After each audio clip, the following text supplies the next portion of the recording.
super béni de pouvoir m'adresser à vous ce matin. Si je devais donc résumer la pensée du message d'il y a 15 jours, je dirais qu'il y a quelques mots qui ressortent. Si vous vous souvenez, pour ceux qui étaient là, il était question en introduction d'un coach qui avait trouvé une pépite. Et puis, il partageait à mon pasteur de l'époque, le pasteur Claude Houd, qui est le président du mouvement dans lequel nous nous inscrivons, dans lequel nous sommes affiliés. Eh bien, ce coach lui disait, j'ai trouvé une pépite, il est extraordinaire, il a tous les talents pour réussir une carrière internationale, mais si seulement il voulait bien m'écouter. Et la suite du message a découlé naturellement sur l'obéissance, sur l'écoute de la voix de Dieu, l'obéissance à sa volonté, la dimension de la foi pour devenir une source de bénédiction, de sacrifice et de soumission à son cœur. C'est le prix à payer pour devenir petit à petit entre ses mains cette source de bénédiction dont il va être question encore ce matin. Et voici la promesse de Dieu. Je ne l'ai pas dite il y a 15 jours, mais je l'ai formulée ainsi pour chacune de vos vies ce matin. Alors que tu vas accepter de quitter ton ancienne vie, c'est ce qu'Abraham a fait. Alors que tu vas accepter de quitter ton ancienne vie pour me suivre, moi, celui qui t'aime, et faire ma volonté. Alors que tu vas accepter de m'écouter pour mettre en pratique tout ce que je vais t'enseigner, tout ce que je vais te dire de faire. Alors que tu vas me permettre, écoutez, c'est Dieu, juste il pourrait nous prendre un par un et nous obliger quelque part à faire sa volonté, sauf que, dans le libre arbitre qui le caractérise, Dieu veut des cœurs généreux, des cœurs qu'il aime, des cœurs volontaires, des cœurs qui lui disent tout simplement oui par amour et non par contrainte.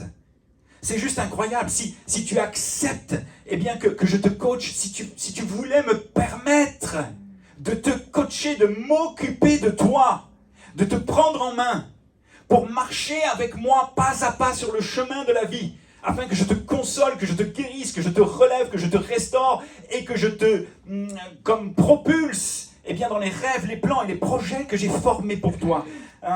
Si tu acceptais de garder les yeux fixés sur moi, en surmontant tes difficultés par la foi, que tu acceptes de marcher avec un esprit d'obéissance, de sacrifice, alors que tu vas probablement lâcher prise en me faisant confiance.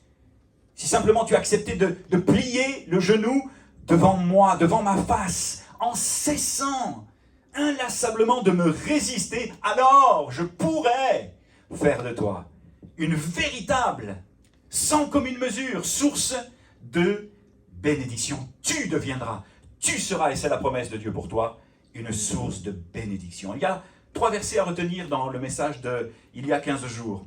Proverbe chapitre 3, verset 95.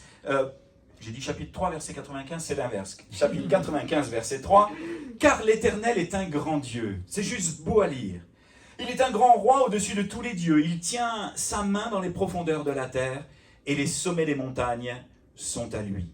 La mer est à lui. C'est lui qui l'a faite. La terre aussi, ses mains l'ont formée. Alors venez, prosternons-nous. Prosternez-vous et humilions-nous, fléchissons le genou devant l'Éternel, votre Créateur. Car il est notre Dieu, il est votre Dieu. Peut-être pas encore, mais en tout cas, il peut le devenir. Et nous sommes le peuple de son pâturage, le troupeau que sa main conduit. Oh, si aujourd'hui vous pouviez écouter sa voix. Dans une autre version, il est écrit « Aujourd'hui, si vous entendez sa voix, n'endurcissez pas votre cœur. » Le deuxième verset à retenir, se trouve dans le livre de 1 Samuel, chapitre 15, verset 22. Voici, ce que ce verset nous dit. « L'obéissance vaut mieux que les sacrifices, et l'observation de sa parole écrite et sa parole révélée, vaut mieux que la graisse des béliers, car la désobéissance est aussi coupable que la divination. » Ça, c'est un verset qui m'a fait halluciner encore une fois lorsque je l'ai lu dernièrement. Et la résistance à sa volonté, la résistance à son amour, la résistance à ses plans, à ses désirs pour nous, ne l'est pas moins que l'idolâtrie et les théraphim. Waouh, les théraphim sont les divinités domestiques qui étaient censées protéger à l'époque à la maison. Et le troisième verset, c'est le verset de Romains 12, 1 et 2. Ça, c'est quelque chose que j'aime particulièrement. Romains 12, 1 nous dit « Je vous exhorte donc, frères, par les compassions de Dieu, à offrir vos corps comme un sacrifice vivant. » C'est-à-dire, en grec, eh bien, à vous mettre à la disposition de Dieu pour faire sa volonté, pour qu'il vous utilise, se serve de vous afin eh bien, que vous deveniez une source de bénédiction. Ce qui sera de votre part un culte raisonnable. Ne vous conformez pas au siècle présent, mais soyez transformés par le renouvellement de votre intelligence, afin que vous, de votre mentalité, afin que vous discerniez quelle est la volonté de Dieu, ce qui est bon, agréable et parfait. Et c'est là que ça commence à devenir intéressant, parce que le verset nous dit ceci, dans une autre version, et il résume tellement bien la pensée du message de ce matin. Et c'est ce vers quoi nous voulons aller. C'est ce vers quoi, en tant qu'Église, eh bien, nous voulons entrer. C'est ce dans quoi nous voulons entrer. Je vous demande donc, frères, à cause de la bonté que Dieu vous a témoignée, de lui consacrer votre être tout entier. Que votre corps, vos forces et toutes vos facultés, moi je rajoute, ce n'est pas dans le texte, mais je rajoute physique, mental, émotionnel, spirituel, tout notre être entier soit soumis ou mis à sa disposition comme une offrande vivante, volontaire, agréable, sainte et qui plaise à Dieu. C'est là le culte spirituel qui a du sens, qui a un sens, un culte logique, conforme à ce que la raison nous demande. Ne vous coulez pas simplement dans le moule de tout le monde. Ne conformez pas votre vie aux principes qui régissent le siècle présent. Ne copiez pas les modes et les habitudes du jour, mais laissez-vous plutôt entièrement transformer par le renouvellement de quoi? De votre mentalité. Adoptez une attitude intérieure différente. Donnez à vos pensées une nouvelle orientation. Afin de quoi? Afin de pouvoir discerner, comprendre, comme capturer ce que Dieu veut de vous. Ainsi, vous serez capable de reconnaître ce qui est bon à ses yeux, ce qui lui plaît et qui vous conduit à une réelle maturité. Ça va pour l'instant? Amen? Vous pouvez dire Amen quand ça vous chante. Amen. Alléluia. Et voici ce que nous dit la fin de ce verset. Si nous nous laissons transformer par le renouvellement de notre entendement, le renouvellement de notre mentalité, de notre pensée, de nos pensées, si nous donnons justement à nos pensées, parce que je crois que le champ de bataille est dans nos pensées, une autre orientation, si nous sommes d'accord pour adopter une attitude intérieure différente, alors nous allons être capables de discerner, de reconnaître ce qui est bon et agréable à ses yeux, ce qui lui est parfait, ce qui lui plaît, et nous conduit et nous amène à une réelle stature, voire maturité spirituelle. Et c'est ainsi, à n'en point douter, que je vais devenir une source de bénédiction dans mes paroles, dans mon comportement, dans mon attitude de tous les jours, pas simplement à l'église, mais également avec ma famille, mes enfants, mes frères, mes sœurs, avec mon entourage, avec les gens de mon travail, lorsque ça ne va pas et que je suis confronté à des situations douloureuses. La façon dont je vais réagir est tellement parfois importante et impactante. Et si je vous parle de cela, eh bien, ce matin, c'est parce que je pense être devenu un homme d'une autre sorte, très très franchement. Je pense que mon témoignage devrait vous parler. C'est quelque chose que j'ai déjà abordé à Connexion et que tous les 3 à 6 mois, vous entendrez encore. Pourquoi? Eh bien, parce que je crois que c'est la clé de la bénédiction. C'est la clé de la croissance de l'Église, ce dont je vais vous partager. C'est la clé d'une vie et d'un ministère réussi. C'est la clé, je dirais même, du bonheur. L'idée dans le fait d'être transformé, d'être renouvelé dans notre mentalité, dans nos pensées, est extraordinaire à connaître, à lire, mais également à vivre. Vous êtes heureux, dira Jésus. Vous qui entendez ces paroles, pardonnez-moi. Pourvu que vous les mettiez en pratique. Alors pour ceux qui ne me connaissent pas, ne vous inquiétez pas, de temps en temps j'ai quelques élans, mais c'est la passion qui parle. Ça va? Je vous effraie pas? Vous me dites, oh je vais comprendre que il faut que je m'apaise un petit peu. Si je vous posais la question là ce matin, là, comment vous me trouvez? Ça, c'est pas une question facile, franchement. Non, je vous parle pas de l'aspect physique. J'ai une petite idée là-dessus, mon épouse également, et ça va, ça me suffit. Et puis, je suis très, très à l'aise avec le regard de Dieu sur ma vie. Non, pas de problème avec ça. Comment vous me trouvez? Connexion. Tiens, l'équipe Connexion. Allez, on va... J'avais pas prévu de faire ça ce matin, mais on va se parler. Et vous savez que parfois, dans les équipes, et tout ça, le fait de se dire des bonnes choses, c'est tellement édifiant, c'est tellement encourageant. Mais je vous demande d'être sincère. Comment vous me trouvez comme gars au niveau du leadership, par exemple? Dynamique. Ah, dynamique. Merci Seigneur. Yes. Passionné. Passionné. Ouais. Allez, hein, petite jette à l'eau. Comment? Enthousiaste. Enthousiaste. Encourageant. Encourageant. Rayonnant. Merci.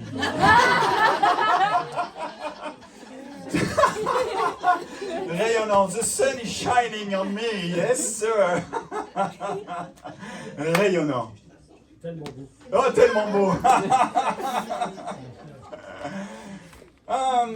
Et au niveau de la mentalité, comment vous trouvez que je suis au niveau de la mentalité? Là, vous êtes en train de vous dire, mais Marc, il fait, ouais, bof, bof. Là, vous êtes en train de vous dire, il va où avec ces questions-là? Vous allez comprendre pourquoi.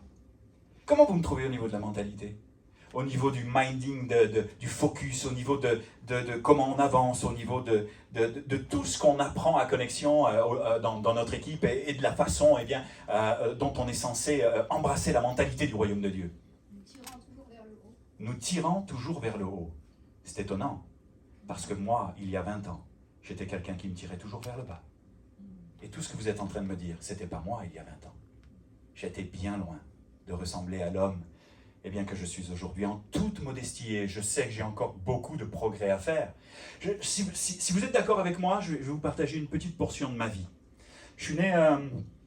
Vous m'avez pas dit oui, je ne vous ai pas laissé le temps de me répondre, vous êtes d'accord avec moi? Ça va. Je suis né dans une famille où papa m'a manqué énormément. Il était présent, mais il était absent quelque part, et j'ai vraiment manqué de l'affect et de l'amour du père.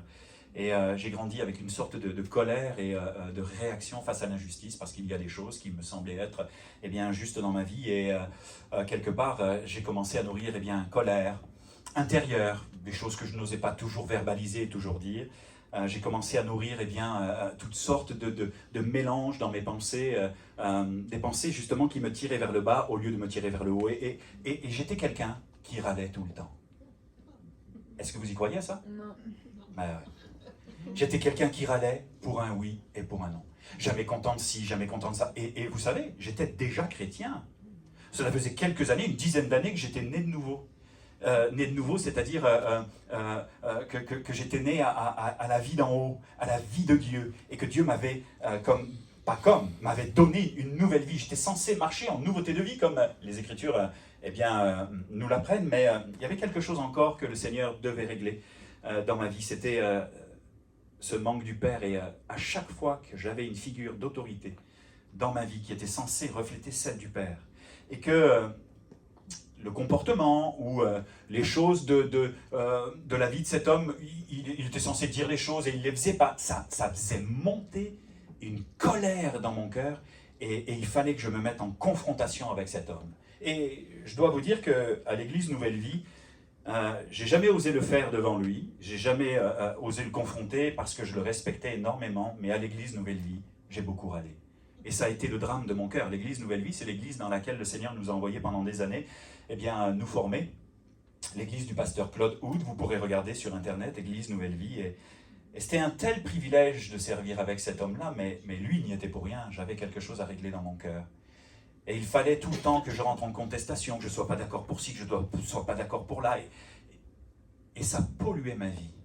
Ça polluait non seulement ma vie, mais celle des autres également. Et je me souviens un jour, alors que je jouais au tennis, la première année, avec mon ami Yves Bergeron, peut-être que tu regarderas cette vidéo, salut Yves, et c'est juste un ami de longue date. Je joue au tennis, je perds, et je me mets à râler, et puis lui, plus je râle, plus il se moque de moi, plus il rigole, plus il se moque de moi, et à un moment donné, je manque de lâcher ma raquette, et là, il me dit « Hey Phil, il faut que tu changes de mentalité, là.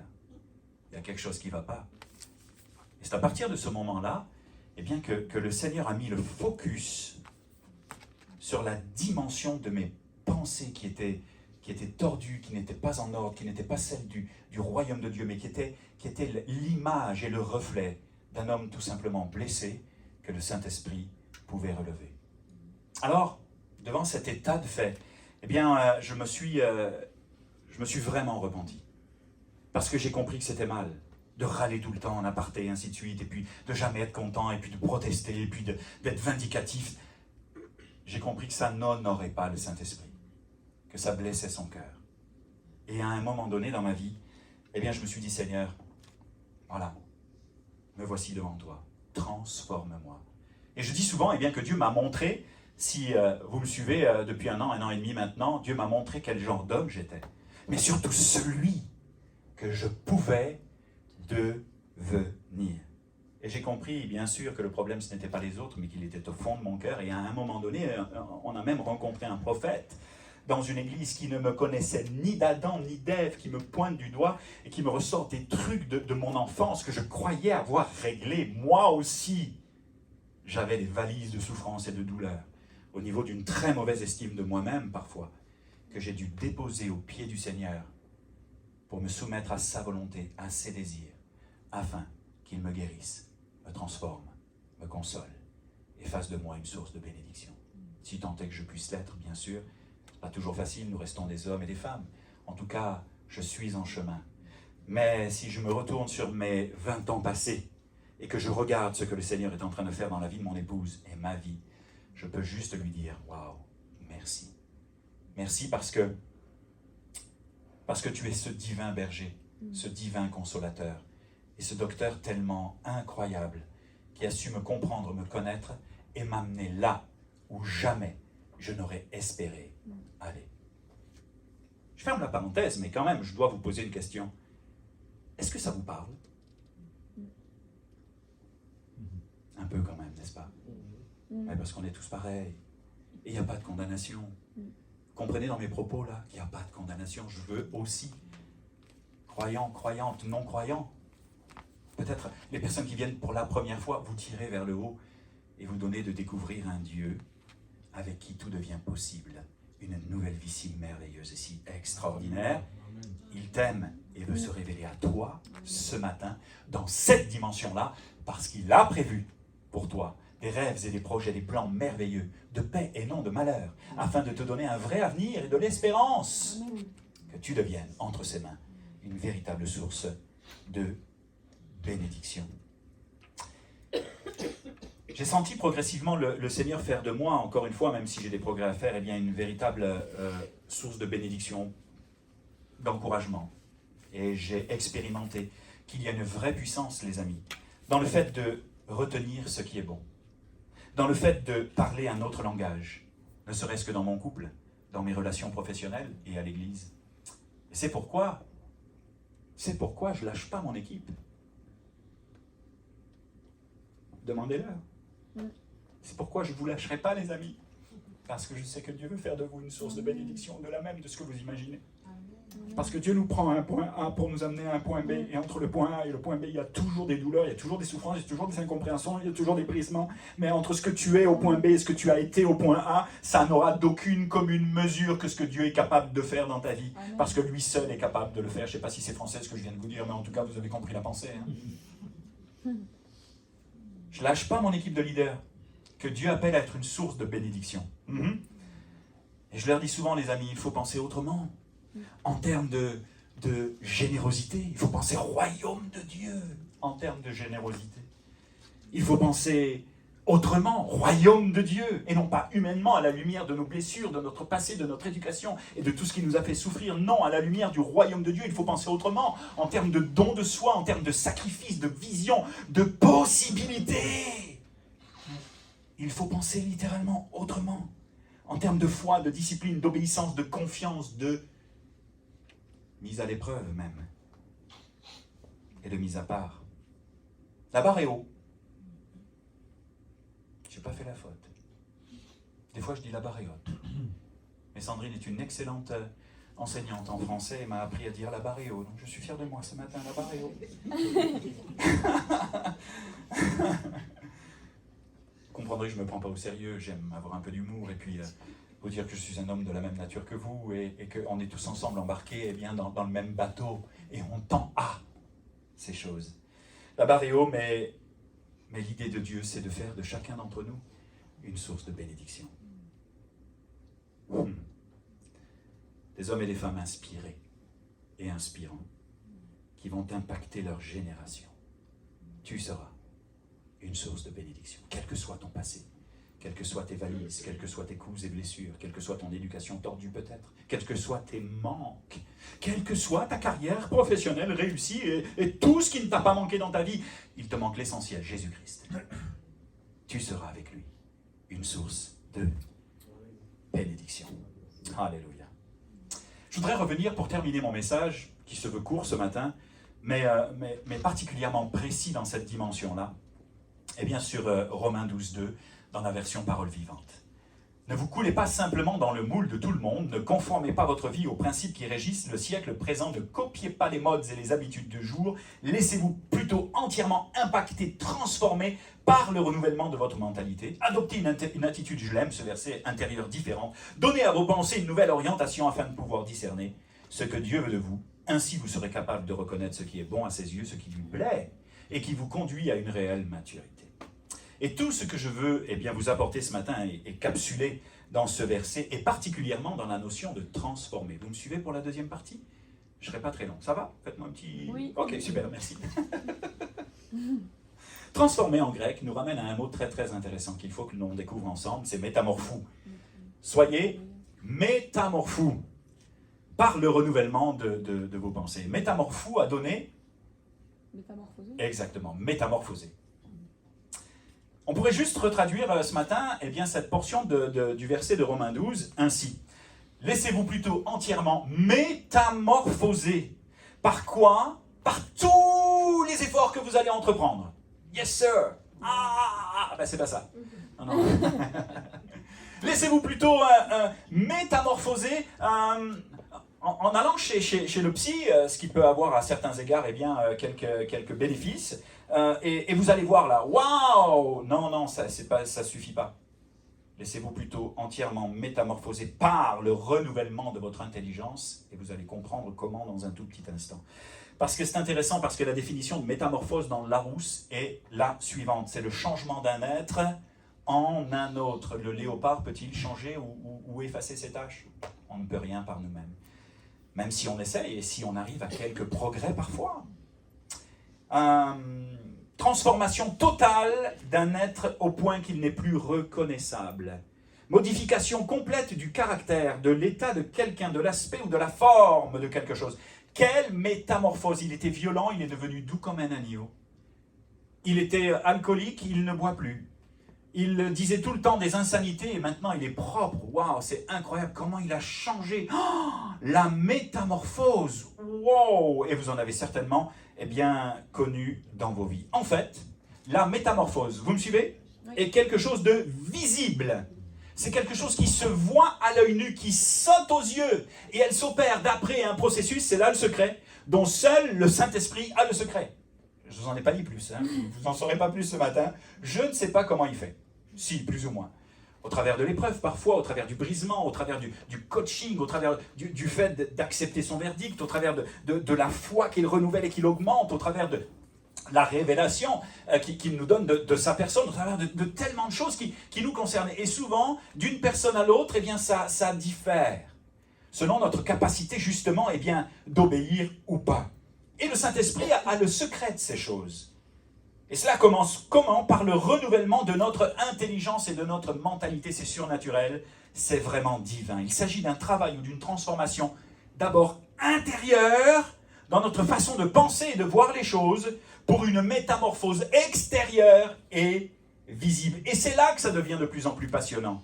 Parce que pour qu'une transformation se voie, il faut qu'il se soit d'abord passé quelque chose à l'intérieur. Il faut que quelque chose ait pris forme à l'intérieur de la personne en question. Or, et ça devient de plus en plus passionnant. Dites à la personne à côté de vous, accroche-toi parce que c'est de plus en plus passionnant. Non, dites-lui, tu vas voir, c'est incroyable, mais vrai. C'est incroyable, mais vrai. C'est un truc que j'ai trouvé dans la Bible et je trouve que c'est juste fou. Avant même Ah ouais, on va décoller. Avant même les enseignements thérapeutiques de coaching qui ont une certaine valeur, de psychologie, qui ont aussi une bonne valeur à mes yeux et que je cautionne à certains égards, tout en gardant un équilibre avec les Écritures. C'est juste incroyable que Paul ait eu la révélation, l'apôtre Paul ait eu la révélation de ces choses il y a plus de 2000 ans, pratiquement maintenant. Oh, je pense que oui. Il faut que quelque chose ait pris forme à l'intérieur de la personne. Or, métamorphou, qui a donné métamorphose, vient aussi de la racine grecque morphou, qui signifie forme ou former. Alors voici, eh bien, ce vers quoi ça nous amène, alors que notre monde vise à nous faire adopter une pensée comme unique, à nous mouler selon les principes, eh bien, politiques, sociaux et autres. Je ne vais pas rentrer dans les détails parce que c'est un terrain vraiment, vraiment glissant, alors qu'on essaye de nous amener à penser tous de la même manière. La parole de Dieu nous invite à développer un état d'esprit différent, une mentalité différente, celle du royaume de Dieu, et à épouser un autre moule, celui de Jésus-Christ, en laissant, écoutez-moi bien, si vous m'avez suivi, ça va faire l'effet normalement d'une petite bombe dans votre cœur, en laissant Jésus-Christ et son caractère se morfondre en nous, se former en nous. Waouh! Et là, je m'attendais à ce que les amis se lèvent, applaudissent. Yes sir, quelle révélation! Non, je rigole. Vivez-le intérieurement comme de bons Mosellans et Alsaciens pour certains, parce qu'en Alsace, c'est très très intérieur, et je pense que vous avez été contaminé à des Mosellans. C'est ça, on est en Moselle ici, là. Hein? Vous êtes d'accord avec moi, hein? Les Mosellans, vous n'aimez pas quand je dis ça. Hein? Non, vivez-le intérieurement, ça va faire du bien après, quand vous allez voir comment les choses, eh bien, se développent entre les mains de Dieu. Et si Christ se forme en nous, alors la métamorphose sera d'autant plus visible. Amen. Si le caractère de Christ se forme en nous, wow, alors la métamorphose sera d'autant plus visible. Souvenez-vous de la fin de Romains 12.2. Il est écrit: adoptez une attitude intérieure différente, donnez à vos pensées une autre orientation, afin de pouvoir discerner ce que Dieu veut de vous. Vous serez capable de reconnaître ainsi ce qui est bon à ses yeux, ce qui lui plaît, et vous conduit à une réelle mentalité. Qu'est-ce que ça veut dire en clair? Ça veut dire que notre ancienne mentalité nous empêche de connaître, eh bien, les plans de Dieu pour nos vies. Il faut que l'on soit renouvelé dans notre être intérieur, à la gloire de Dieu, pour que petit à petit on y voit clair, et que l'on arrive à discerner ce qui lui plaît véritablement, et nous amène à une réelle maturité. Si je suis renouvelé dans mes pensées, si j'accepte de marcher sur le chemin, eh bien, dans lequel je dois marcher, alors je vais grandir en caractère et je vais grandir en maturité. Alors que Marc vient m'accompagner pour la fin de ce message, l'apôtre Paul l'avait bien compris, lorsqu'il dira en Galates 4.19, « Mes enfants, pour qui j'éprouve de nouveau les douleurs de l'enfantement, jusqu'à ce que quoi? Jusqu'à ce que Christ soit formé en vous. » Et voici le verset qui résume si bien la pensée de Dieu ce matin. J'aime Philippiens. C'est pratique, c'est beau, c'est juste waouh. Écoutez bien, Philippiens 2.1. Si donc il y a quelque consolation en Christ, et il y en a, parce que Christ est celui qui console par son esprit, s'il y a quelque soulagement dans l'amour, quelque union d'esprit, s'il y a quelque compassion et quelque miséricorde, alors rendez ma joie parfaite, ayant un même sentiment, un même amour, une même âme, une même pensée. Ne faites rien par esprit de parti ou par vaine gloire, mais que l'humilité vous fasse regarder les autres comme étant au-dessus de vous-même.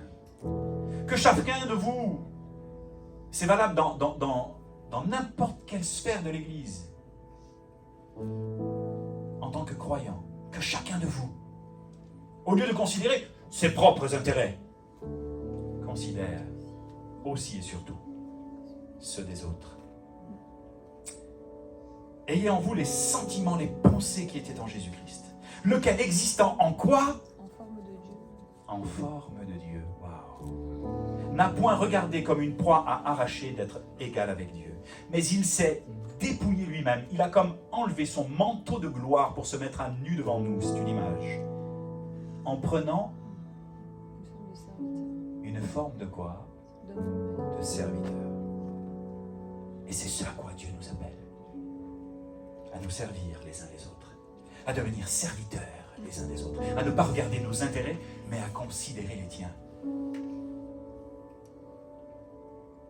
Et si tout à l'heure on terminait la réunion en s'approchant les uns des autres et en se disant qu'est-ce que je peux faire pour toi? On n'a pas l'habitude de cela. Dis-moi là, tout de suite là. On répondait quelque chose qui soit quand même atteignable. S'il vous plaît, s'il vous plaît. Dans la dimension de la prière, on pourrait. Et je me laisse inspirer et on va terminer comme ça d'ailleurs. On pourrait s'approcher les uns des autres et se dire, écoute, qu'est-ce que je peux faire pour toi ce matin? Qu'est-ce que je peux demander à Dieu pour toi ce matin? Je voudrais me mettre à ton service. Je voudrais servir dans la prière. Je voudrais être une source de bénédiction pour toi. Waouh! Imaginez que nos églises en francophonie, ici dans la région et un peu partout, adoptent cette mentalité, fassent de leur vision l'un des piliers par rapport à cette mentalité, fassent de cette mentalité l'un des piliers de leur vision. Vous voulez que je vous prophétise quelque chose? Les chrétiens seraient bénis, seraient heureux. Les hommes et les femmes de l'extérieur verraient que nous sommes des hommes et des femmes différents, que nous avons une autre mentalité et ils seraient attirés par cela. Je dis souvent que l'un des plus grands drames, et je me suis éloigné un petit peu de la lecture du verset, je vais y revenir, l'un des plus grands drames, personnellement, que j'ai pu remarquer, c'est pas le fait de... Et la chose la plus difficile, c'est pas le fait de chasser des démons. Je suis allé en Haïti et j'ai vécu des choses surnaturelles. Je sais ce que c'est que le combat spirituel et que d'être confronté à des choses démoniaques dans la vie des gens.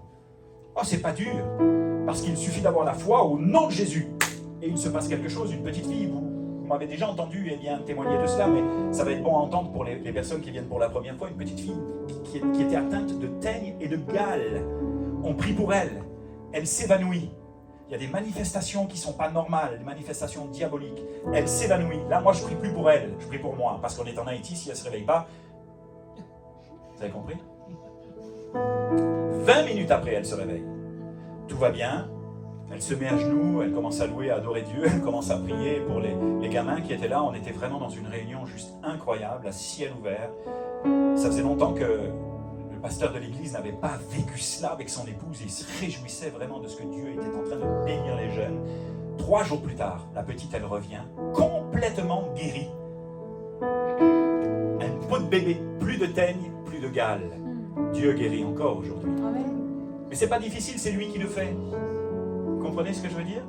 La chose la plus difficile, c'est de confronter les mentalités, de confronter les pensées, de dénouer les forteresses intérieures et d'amener les hommes et les femmes à embrasser la mentalité du royaume de Dieu. C'est ce que nous voulons faire à Connexion. Parler avec une autre mentalité, diriger avec une autre mentalité, chanter avec une autre mentalité, encourager avec une autre mentalité, focusant sur ce qu'il y a de bon à retenir. Ce qu'il n'y a pas de bon à retenir, on va le traiter, il n'y a pas de problème. Mais on va se réjouir tous ensemble de ce que Dieu fait. Cultivant une autre mentalité, cultivant une autre façon de voir les choses, cultivant une autre façon de parler, nous réjouissant de ce que Dieu fait. Dans cette ville, dans cet hôtel, dans cette église, avec vous. Seriez-vous d'accord pour cela? Je suis en train de vous livrer une partie de la vision que nous allons dévoiler dans peu de temps à l'église. Ça, c'est une avant-première. Mais écoutez-moi bien, que chacun de vous, au lieu de considérer ses propres intérêts, considère aussi ceux des autres. Ayez en vous les pensées qui étaient en Jésus-Christ, lequel, existant en forme de Dieu, n'a pas regardé comme une proie arrachée d'être égal avec Dieu, mais il s'est dépouillé lui-même, prenant une forme de serviteur en devenant semblable aux hommes. Ayant paru comme un simple homme, il s'est humilié lui-même, se rendant obéissant jusqu'à la mort pour toi. Il a quitté son ciel de gloire, il s'est fait serviteur. Il a embrassé la mentalité du royaume de Dieu pour s'offrir, parce que dans la mentalité du royaume de Dieu, on s'offre en sacrifice, on se donne jusqu'à la mort de la croix pour toi, afin que tu n'aies pas à souffrir la mort, afin que tu puisses recevoir la vie. Et c'est pourquoi Dieu l'a souverainement élevé et lui a donné le nom qui est au-dessus de tout nom, afin qu'au nom de Jésus, tout genou fléchisse dans les cieux, sur la terre et sous la terre, et que toute langue confesse que Jésus-Christ est Seigneur à la gloire de Dieu le Père. Ainsi, mes bien-aimés, comme vous avez toujours obéi, travaillez avec votre salut, avec crainte et tremblement, non seulement comme en ma présence, mais bien plus encore maintenant que je suis absent.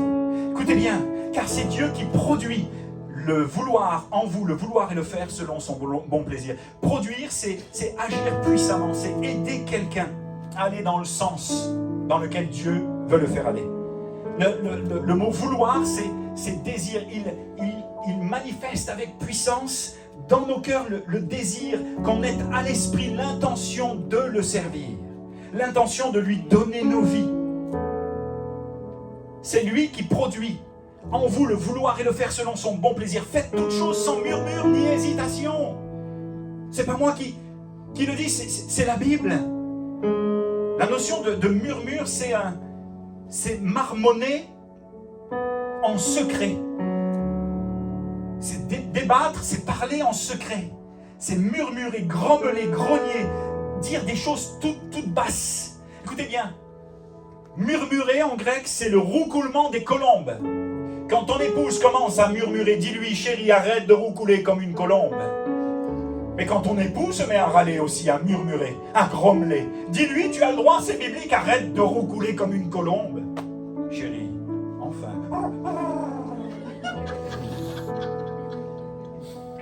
Je savais qu'elle allait vous faire rire celle-là, mais vous savez, une image vaut 1000 mots, hein.